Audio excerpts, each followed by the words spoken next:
Well, joining me now to discuss the conflict in Israel and Gaza is a TV host and satirist, Bassem Youssef. Bassem, it's great to have you back on the programme. I wish it was under different circumstances. First of all, what is your reaction to what happened on October the 7th? Oh, it was terrible, of course. I mean, we kind of get our news kind of also secondhand because, you know, my wife's family, they live in Gaza. They have cousins and uncles there, and their house also was bombed. We haven't been able to communicate with them for the past 3 days. Communication are lost. So we don't know actually what is the, how are they doing, but, you know, we're used to that. I mean, it's just like, it's very repetitive. We're used to that. We're used to them being bombed every time and moving from one place to the other. You know, it's just like those Palestinians, they're very dramatic. Israel killing us. But they never die. I mean, they always come back. You know, they're very difficult to kill, very difficult people to kill. I know because I'm married to one. I tried many times, couldn't kill her. I mean, there's a dark humour there, and I understand why. Because no, it's not dark humour. I try to get to her every time, but she uses our kids as human shields. I can never take her out. Again, I understand the humour, but to be serious, Bassem, about this, tonight there is... I will be serious. Now, I will be serious. I was watching your interview with Ben Shapiro, and I'll tell you one thing. Yeah. I think that Ben Shapiro is one of the smartest people who ever walked this earth. He's very, very smart. I follow him, and I believe everything he said. And when he came on your show, his solution was, and I quote, his solution was that the solution for this is for Israel to annex Gaza and to kill as many son of bitches as possible to make sure that this will never happen again. And anyone who called for a ceasefire will be a terrorist sympathizer. So God forbid, I don't want to be labeled as a terrorist sympathizer. So I agree with Ben Shapiro. I think we should kill as many son of bitches as possible. Well, let me, so okay, far, but Bassem, so far 3,500 people were killed, including 5,000 son of bitches in the bombing of the Baptist hospital as we speak right now. 1/3 of those 3,500 were children. So my question to Ben Shapiro is, how many more son of bitches do we need to kill so Ben Shapiro is happy? Okay, because it changes from 1 year. It changes from one. I'm sorry that. Listen. I'm really at a disadvantage here. I'm looking at a camera. I don't see you. I can hear you on my ears. The reason I'm interrupting is I think you're conflating different interviews with Ben Shapiro. He didn't use the phrase "sons of bitches" with me. Let me play to you what he actually said on my show. He did. Go back to your interview. No, he didn't. That was another interview. But let me play what he said to me here. Well, frankly, I don't believe in proportionate response to terrorism. I believe that the way that you stop terrorism is with wildly disproportionate response. That doesn't mean in terms of targeting civilians. It means in terms of killing as many terrorists as humanly possible and allowing them to dictate the terms of engagement by hiding behind civilians in areas that they're supposedly responsible for means that the only option for Israel is to surrender to Hamas's hatred of its own citizens, its willingness to use its own children as human shields. No country worth its salt could ever do that. Now, that is substantively different to what you said he said, right? He's talking there but specifically about Hamas terrorists. I agree with him. The thing is, the question is, what is a proportionate response? Because it has been different from one tier to another. So if you look to this graph, for example, this is the death of Israeli and Palestinians, and it's changing from 1 year to year. It's like fluctuating like crypto. So my question is today, what is the going rate today for human lives? I mean, 2014 was a great year for Ben Shapiro. 88 Israelis were died, and there was 2,329 Palestinians killed on the other side. That is one Israeli for 27 Palestinians. That is a very good exchange rate. What I'm saying is, what is the exchange rate for today? You guys will be happy. That's my question. Well, it's not me, guys. I'm not on either side. No, not you. Like when I say you guys, I say like the people on the other side of that. I know that you don't think like that, Piers. You're one of the good guys. But let me tell you something. I mean, the reason that I'm using this is that, I mean, I can't remember what happened in 2014, and there was no music festival, but there must be something. I mean, they must do something. It is their fault. It has to be something. I mean, 2018, 300 Palestinians died. Who's counting, you know? So the thing is, what my question is, let's find what is the exchange rate for human life today so we expect the future death of Palestinians and will be happy to it. My response to that would be this, Bassem. I've thought carefully about this because I think it's very tricky for people like me to immerse ourselves into a conflict where we're not directly involved. And I thought carefully about what I feel about this. I feel that the scale of what Hamas did on October the 7th supersedes anything else I've seen in this conflict, really ever. The savagery, the butchery, the slaughter of 1,300 people, the shooting of babies, the 100%. kidnapping of grandmothers, and so on. So if we can agree on that, which I think is inarguable, then the question then becomes, again, about proportion. I don't disagree that there's been a lot of bad stuff on both sides going back historically for decades. But if we agree that this was on a different level altogether, quite deliberately by Hamas, designed to provoke... No, here's my question. Let me ask you a question. And the question, because you raised it earlier about proportion. I honestly don't know what the proportionate response is.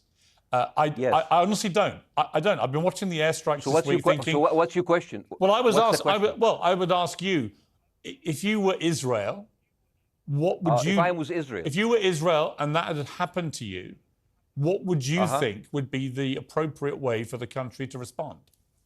I would do exactly like Israel did, kill as many people as possible, since the world is letting me do it. I mean, I can do it because I can, you know. But the thing is, you know what? I agree with you. And you know what? I'm going to be even ahead of you, because I see the question coming.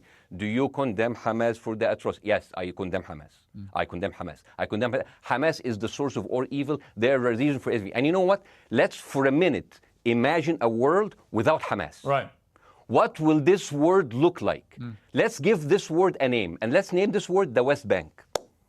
Hamas has absolutely no control in the West Bank, and since the beginning of this year, only through August, 37 Palestinian kids were killed. No music festival, no paragliding, no Hamas. Since the occupation of the West Bank, 7,000 Palestinians were killed. No music festival, no paragliding, no Hamas. I can go on and on and on and on. No, but you don't need to, because in a way you're preaching to the choir. I've followed this crisis. Oh no, you're not preaching. So the thing is, like, in the sense that I know that what you're saying has validity. Of course, Piers. By the way, Piers. I am at a disadvantage here. I can hear you. I cannot see you. I am in a claustrophobic room, and so please cut me some slack and don't interrupt me and interrupt my points. Sure. So, because this has to be fair. Understand. Because if you want to only hear your opinion, I can just condemn Hamas and go home. I can do that. So, do you want to do that, or do you have a much more nuanced conversation? No, I absolutely want to have a nuanced conversation. I wasn't aware I was interrupting you. I thought I was letting you speak. Amazing. So let's. I mean, I would say I really applaud Israel for doing one thing that no military force in the world does. Because I heard Ben Shapiro and I heard Ron DeSantis, and they said Israel is the only military force in the world that warns civilians before bombing them. I mean, how fucking cute. That is so nice of them. Because with this logic, if Russian troops started warning Ukrainians before bombing their houses, we're cool with Putin, right? I mean, okay, Habibi, you have warned them, go invade. It's fine. You have done your job. I mean, the thing is, and I understand, and I also heard Ben Shapiro talking about Human Shield. So you remember my wife's family, they live in Gaza. So I asked them, I told them, when Israel give you the nice warning, the cute warning, does Hamas force you to stay in your home so you can be bombed and use as Human Shield? You know what, Hassan here, my wife's cousin, he's a loser, you know. He told me, you know, when I asked him, does that happen? He told me, no. The lying son of a bitch lied to me. I told him, you don't understand. Ben Shapiro and Ron DeSantis keep saying that Israel warned you and Hamas asked you to stay put. So I told you, he's a loser. He never kept a job. He even failed in all of the interviews to become like a human shield. I would believe Ben Shapiro. Let me ask you this, Bassem. So let's go with that. No. Let me ask you At some point, I must be able to ask you questions. It's not a monologue for you, Bassem. If we agree that for the 14,000 casualties, I mean, who's counting, our human shield, does that mean that every single one of those civilians was standing, obscuring a military target behind them? Because that's a lot of weapons. I mean, Hamas is packing. No, of course it doesn't. And look, it doesn't. So there's some collateral damage. Lots of collateral damage. Yes. It's fine, yeah. You kill some to save some and then kill some more. Yeah, I agree. Yeah. Well, let me ask you this. Again, it comes back to proportionate response. When the world decided it had to get rid of ISIS because of the appalling butchery they were carrying out, it did so by also killing very sadly, a lot of civilians along the way by doing airstrikes against places which But killing civilians are inevitable. You said that in the beginning. My point is, it's inevitable. Yeah, but once Israel has decided that they want to get rid of Hamas, and Hamas is embedded with civilian population, I'm very concerned about what's going to happen next. I've written a column tonight saying, I remember the Iraq War, which I opposed, right? I remember all this. So my question for you is, what would you think would be an appropriate response by Israel to what happened? Well, these are years of disproportionate responses of Israel. Right. Did it solve the solution? Did it solve the problem? Did it work before, so it will work? What will be the surprise this time? What will be the twist that will make this work this time? What will be different this time? Seriously, I mean, like, this is only the last 15 years. I mean, because it's too many papers. I just got this. But how will this be different? And the thing is, I am so glad in the introduction that you mentioned the Iraq War. I applaud you, Piers, for saying that, because you were honest about it. You said that spreading lies like WMDs make people look at those people as less of humans, and they would accept the death of 1 million Iraqi, whether by sanctions or by invasion, right? You are a good man. This is amazing. And you know what is similar? Is when you spread the lies of 40 decapitated babies, although it was refuted. So what happens when people hear that, killing babies is horrible. But when you say decapitated 40 babies, you are planting a certain image with a certain trigger in people's mind. Who has said that? Who has said 40? Who has said that? Who has said 40 decapitated? Who has said that? You have repeated. No, I haven't. What? I've never said that. You haven't said on your show 40 decapitated babies? Never. Ben Shapiro didn't say it? No. Ron DeSantis didn't say Nobody it? has said it. Okay, Piers, no, nobody said it? No. Oh, okay, maybe I am wrong. Decapitated. Here's you're the thing. wrong. I've never said that. The thing, what happened, no, you're wrong. But the thing is, when Iraq, the thing is, the same thing is happening in Iraq. Ben Shapiro once tweeted, not even about Gaza, about the West Bank, when Israel continued to build the illegal settlement. He said, 2017, Israel likes to build things, and Arabs, not Palestine, not Hamas, Arabs like to bomb crap and live in open sewage. Yeah, I thought that was very the Israeli defense minister, he said, those are human animals. And the thing is, Ben Shapiro should know better, because, long before the Holocaust, before Jewish people were thrown in the gas chambers, the Nazi propaganda called them rats. Now, as a human being, I will never accept that another human being being thrown into a gas chamber, but a rat, kill 10.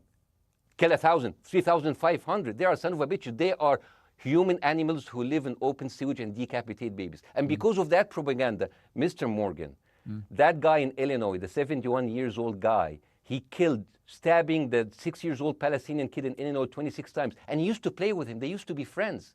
But he went in, marching into their apartment, stabbing his mother and killing him, shouting, all Muslims could die. Yeah. It took you 80 years to change one word from Jewish to Muslim. And then you transferred your guilt to us and took away our land. Bassem, let me ask you a question. That deal sucks, man. Let me ask you a question. How do we get from where we are now to peace? Well, first of all, you need to change the perception. Nikki Haley, the American presidential candidate, said, we are in Israel in this because it's a fight between good and evil. Now, if you already decided someone is good, he can do no evil. And if you decided someone is evil, it's good to kill them. Killing them is good. You see, and the thing is, it is not like something new. I mean, I look at history and I see, I'm sorry to say that, but Westerners has always dealt like this with indigenous people. You first treated them like savages, Native American, First Nation, Aboriginal. They're savages. Kill all the savages. And then when they're almost extinct, you start feeling sorry for them, like animals. So maybe the solution is that we kill as many Palestinians as possible, so the few of them that remains do not bother you. And maybe Netanyahu, when he lives for another 100 years, he'll become a tree hugger. Let me just challenge you on this. And he will campaign for preserving the three Palestinians. You keep talking about Westerners like me. Okay, so let me return the favor, okay? Hamas is dedicated to the complete eradication of Jewish people. I am not the spokesman for Hamas. I'm not saying you are. Why do you keep... I'm not saying you I'm are. not their spokesman. You're talking to me. I fucking hate them. Bassem, Fuck Hamas. Hamas. No, are you happy? You're missing my point. You're talking in a generalized way about people in the West who always talk about Arabs as savages. I don't. No. I'm talking about America. I actually led the campaign. I led the media campaign in this country against the Iraq War. Okay, so I don't see. I don't see people in the Middle East as savages. You are one of the good ones. But what I would say is, I'm not talking about you. You're great. No, it's not about me being amazing. great. We love you. It's about the way Hamas behaved on October the 7th was like savages, like a pack of savages. It was the worst atrocity against Jewish people since the Holocaust. There has to be, of course, there has to be a response. They should be eradicated. My question for you is, notwithstanding the history, Bassem, what is the proportionate response? But I don't know. But there's no Hamas in the West Bank, and they're still dying there. So what's your excuse? I don't have any excuse. Okay, what's your explanation? Sorry, my earpiece went down. Listen, I don't make any pretense that this hasn't been a massive problem between Palestine and Israel going back to the mid-40s. We all know this, right? Piers, listen. I'm not saying that you're making excuses, but if you are adopting a certain point of view, you have to at least defend it. I'm telling you, there is no Hamas in the West Bank. What is the excuse? Not your excuse. What is the excuse to kill those people? Well, listen, this question of proportionality is one that... No, answer my question. I've been answering your question. You answer mine. It's actually not my job to answer your questions. It's not. Okay, not your job. Not. I agree with you. I'm more interested in you, who has family in Gaza, who's an Egyptian in the Middle East, right? I'm more interested in what you have to say. Okay, I'm telling you. I think Hamas is the problem, okay? Right. Now, let's say Hamas is removed. Let's Hamas. I'm agreeing with everything. You want me to condemn Hamas? I will condemn Hamas, Hummus, Hassan, everybody. Guys, so wait. I can't hear you. The earpiece. Damn. Okay. Oops. Okay. Yeah. Okay. I do need help. I think. Okay. Just go back. Is he there? You go back. Can you hear me? Okay, go. Thank you, guys. Can you hear, Bassem? Yeah, now I can hear you. Okay. So here's the thing. Can you hear? Okay. Yeah. So, Isaac, let's say, for example, Hamas ceased to exist. Okay? Do you hear me? Yes. Yeah? Hamas ceased to exist today. Now, right now, in Palestine, in West Bank and Gaza, 20% of Palestinians go through Israeli prison system, whether imprisonment, whether interrogation, whether torture. And the rest of them, they live a life of daily loss of land, of homes, of life, and they are suffocated by this. So let me ask you something. If you are a Palestinian living into these conditions for decades, would you sympathize with your oppressor or sympathize with the people who claim they resist them even if they are terrorists? I have made no secret that I think the conditions Palestinians have had to exist under are completely unacceptable. I've said that for years. So the question then becomes, how do you forge peace between two warring parts of that region who for decades have approached peace, in my view, with mutual sledgehammers, with no actual desire to have peace? And I think it comes down in the end to great leadership. And I don't think there's great leadership. I don't think, well, hang on, let me make my point. I don't think there's great leadership on either side. Where is the Nelson Mandela figure here to come through all this hatred on both sides? Nelson Mandela? Yeah, where is that figure?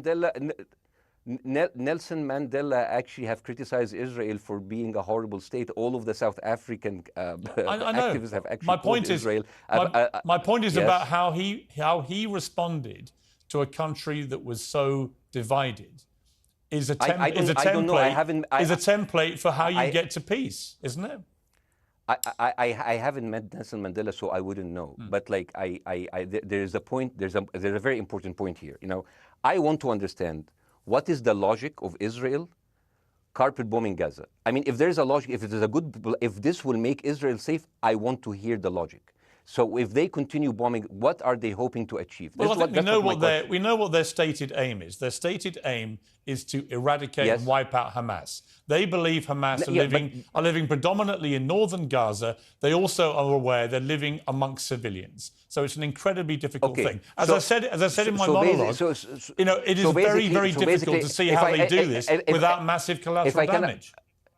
So if I can understand this correctly, basically Israel is doing this to pressure the Palestinian community in Gaza to turn against Hamas. Is that right? I'm sure that's part of it, yes. That's part of it. So this is exactly what terrorist organizations do, because terrorist organizations will have no chance beating a whole nation in battle. So they terrorize and they kill the civilians in order to spread fear and terror so they can turn against their government to change their policy or to resign. You have just compared Israel with ISIS. No, I haven't. I don't see any comparison between It's going to be the headlines tomorrow. Piers Morgan, Israel is ISIS. Only amongst people who weren't listening. The comparison, which is more apposite, is ISIS and Hamas. They are both nihilistic terror groups intent on killing as many Jewish people and others as they can possibly kill. And you can't get peace with people like that. Absolutely. You know what? I'm going to do something that nobody done on your television. You know what I'm going to do on your episode? I'm going to pretend that I'm an Israeli citizen. I'm going to put myself in the place of an Israeli settler in the kibbutz. And I want to speak to my Prime Minister, Benjamin Netanyahu. Mr. Benjamin Netanyahu, I have voted for you because you have promised us peace and prosperity and security. On the 7th of October, those son of bitches Hamas, they went into the fence that is regularly heavily guarded. Usually if there's like a dove that comes close to it, it will be shot. Those people went in and they went for 6 hours before IDF forces was deployed, killing our friends, our families, kidnapping our grandmothers and babies, and went in. I want to ask you, Mr. Prime Minister, after you have fractured the Israeli community and you have fucked our courts, our Supreme Courts, what are you doing with the money being given to you, to the United States? Also, you are carpet bombing Gaza with absolutely no regard to our hostages, our people. I heard a rumor in the kibbutz that you're doing that you let that happen as an excuse to carpet bomb Gaza, so you push them into Sinai. And I didn't believe it. It's like, not my prime minister. He can never do that. And then I watched an interview for Danny Ayalon. He was your chief advisor. He was also the Israeli ambassador to the United States. And you know what he said, Mr. Prime Minister? He said that the solution for those Palestinians is to go into a vast land of Sinai and live into tent cities temporarily, temporarily, wink wink, until we build Gaza again, and then we invite you back. يعني عبط احنا بقى. يعني فاهمني؟ أصل we've seen this movie before. So يعني, and when I saw this, I couldn't explain to my fellows in the kibbutz, how come our Israeli government is trading human lives for another piece of land? So as an Israeli citizen, I need to hold my Israeli government accountable. And as an American citizen, I want to know all of these money that we are giving to Israel. We're giving them $4 billion every year. Joe Biden said it's the best investment America ever done. Well, if I am in the place of Joe Biden, I would say, sorry, don't speak. I would say, if I was Joe Biden, I would go down and whisper in the ears of Netanyahu and tell them, I hate bad investments. They haunt me, like Littlefinger in Game of Thrones. But the thing is, this is the problem. Israel always victimizes itself, and I have never seen a victim putting their oppressor under siege and bombing them 24/7. Israel wants you to believe that they are the victim.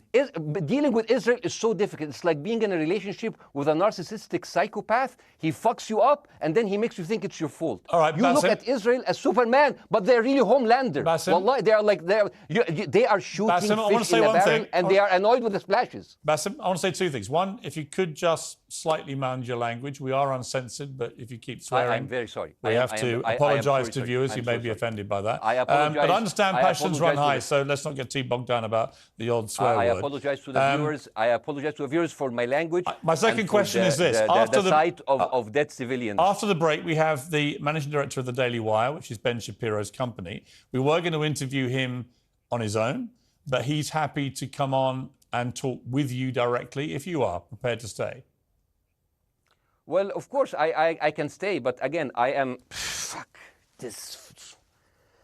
I am in a disadvantage, and I would like to have my space to respond. Okay, we'll come back after the break. I do. Stay there, Bassem. Because here's the thing. There's Bassem, two things we're I want going to go to a before, break. all right. When we come back from the break, it'll be you and Jeremy Boring from the Daily Wire. I have news. We're taking a short break, Bassem. I'll be back. Welcome back to Uncensored. For more on the situation in Israel, I'm joined now by the CEO and co-founder of the Daily Wire, Ben Shapiro's partner, Jeremy Boring. Jeremy, thank you very much indeed for joining me. I'm sorry we demoted you earlier to mere MD. You are the CEO and co-founder.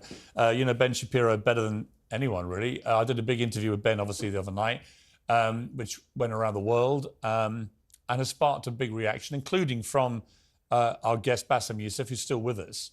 First of all, you've been listening to Bassem and what he's been saying. What's your response? Well, first of all, I make it a point not to speak for Ben Shapiro. He's got a 20 IQ points on me and speaks for a living professionally, so he's much better prepared to defend himself. But as his business partner, as his best friend, I do feel like I have to respond to the things that Bassem was just saying. First of all, the question of how many sons of bitches have to be killed in order to end this conflict, I suppose that the answer is as many of them as it takes. That doesn't mean that I or Ben or any decent person in their right mind is happy with the killing of civilians. I posted at the very beginning of this conflict that a woman or a child blown apart in Gaza is just as tragic as a Jewish baby killed in one of the settlements. That doesn't mean that Israel's actions and the actions of Hamas are morally equivalent. You know, the tragedy is the tragedy, but the moral equivalency is nonsense. If you entered Israel with the express purpose of targeting and murdering civilians with your own hands in cold blood, that is not comparable to Israel bombing targets in the Gaza Strip and killing civilians as a terrible, tragic consequence. War is terrible.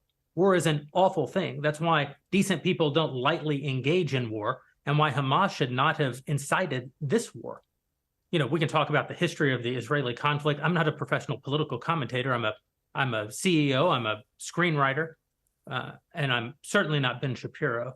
I'm not here to discuss the history of the Israeli-Palestinian conflict, but we all saw what happened on October 7th, and the idea that Israel was not going to react severely to that, or that Israel should not react severely to that, is ludicrous. And the Jeremy, idea that Ben Shapiro should be a moderating voice, that Ben Shapiro should be, saying, no, Israel should not respond in this situation, that's nonsense. Let me ask you though, Jeremy, the question which I think is the big question, what is a proportionate response to that outrage on October the 7th, which is the worst attack on Jewish people since the Holocaust? What is proportionate? If it's true, as reports are suggesting tonight, that there may have been a hospital hit by an Israeli strike and up to 500 people or more have died, that would seem to me, if that is verified, and it's not verified yet, you know, we don't know exactly what has happened other than there's been a hit on this hospital. But if that is verified to have been an Israeli strike, that will strike many people as disproportionate. Certainly. Well, first of all, I don't know what a proportionate response is or why we would want it. I suppose a proportionate response would be for 3,000 Israelis to go through the fence, gun down innocent Palestinian women and children, burn their bodies, burn them alive, take hostages, rape their women.